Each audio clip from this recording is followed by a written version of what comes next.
Okey kawan-kawan, atas permintaan ramai, saya nak berkongsilah tentang macam mana nak buat fuel saver sendiri.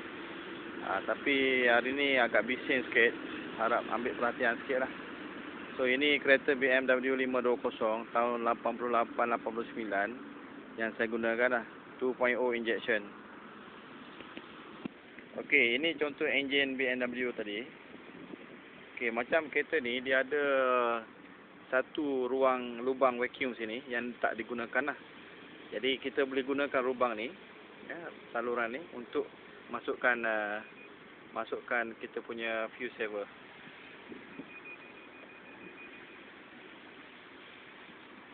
Okey, apa yang saya gunakan ialah saya gunakan hose ni, hose vacuum ni, boleh beli kat kedai spare part pun ada jual, hose hitam ni.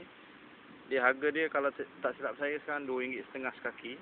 Dan saya gunakan sepanjang ini tanpa apa-apa sekatan, terus kepada ini yang dinamakan ceramik ball untuk aquarium.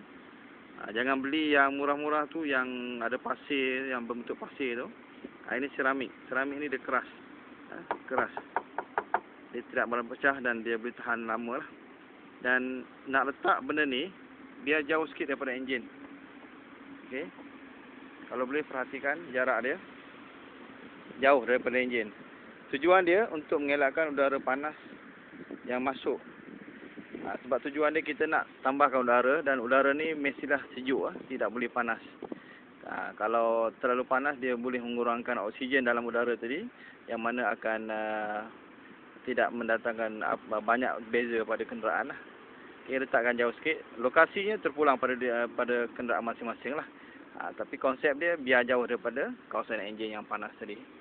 Okay, itu saja untuk kereta injection. Sebenarnya lubang ini juga, tempat ini juga boleh digunakan untuk membuat water injection, ataupun setengah orang panggil hydro injection, hydrojet. Boleh digunakan juga saluran ini. Tapi tidak boleh dikongsikan dengan jika anda nak gunakan angin. Kalau nak gunakan batu akuarium ni tak boleh kongsi. Batu akuarium ni mesti sebiji satu dia saja. Okey. Kereta saya ni ada fuel saver yang dibuat daripada tembaga. Tugas dia untuk mengawal diaphragm fuel ni diaphragm ni. Lupa nama. Fuel regulator, fuel regulator. Dan untuk mengawal buka tutup dia supaya lebih efisien berbanding biasa. Ini pipe return petrol ke tangki. Okey. Lokasi ini juga tidak boleh dikongsi dengan angin tadi. Tapi lokasi ini boleh dikongsi jika anda nak gunakan air. Okey, sebab dia air sistem tertutup. Dia vacuum ni akan tarik ni juga, tarik valve ni juga, dan tarik air juga. Tapi kalau gunakan yang lain angin tadi, dia akan menarik angin saja tanpa menarik valve mana-mana yang lain. Okey, ini contoh valve. Valve ni boleh dibeli di kedai akuarium juga, yang mana digunakan untuk kontrol air jika anda nak gunakan fuel saver yang berbentuk air lah.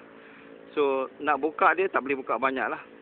Lebih kurang dalam 30 degree ke 25 degree ke 30 degree saja. Sebagai contoh, macam ni kedudukan dia. Kedudukan dia macam ni. Tak boleh terlalu buka. Kalau full macam ni, air akan masuk banyak dan enjin akan mati. Ini lokasi dia, kedudukan tertutup. Kedudukan tertutup. Lebih kurang buka dia lebih kurang 30 degree macam ni saja.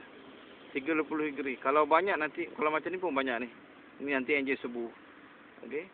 Valve ni saya gunakan biasanya untuk memasukkan compressor. Ini yang saya katakan pembersih karbon ni. Ini dia.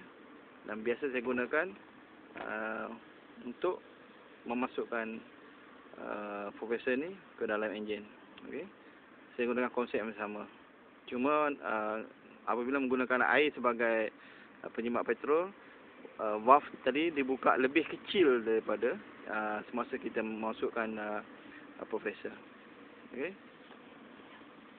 Compressor ni memang tak mahal lah. Harga dia cuma RM68 saja. Kalau anda nampak lah. RM68. Okey, 350 ml.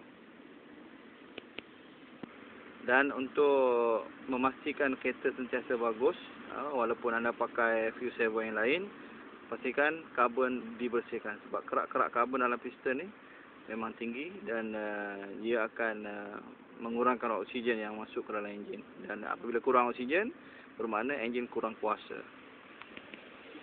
Ini dia valve akuarium yang saya nyatakan tadi.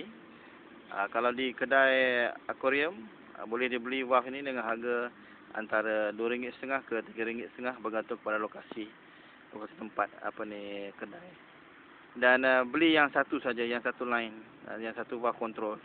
Dia lebih murah. Ada yang 2-3 kontrol tapi kita tak perlukan semua tu, kita cuma perlukan satu sahaja. Okey, kawan-kawan, sekian sahaja.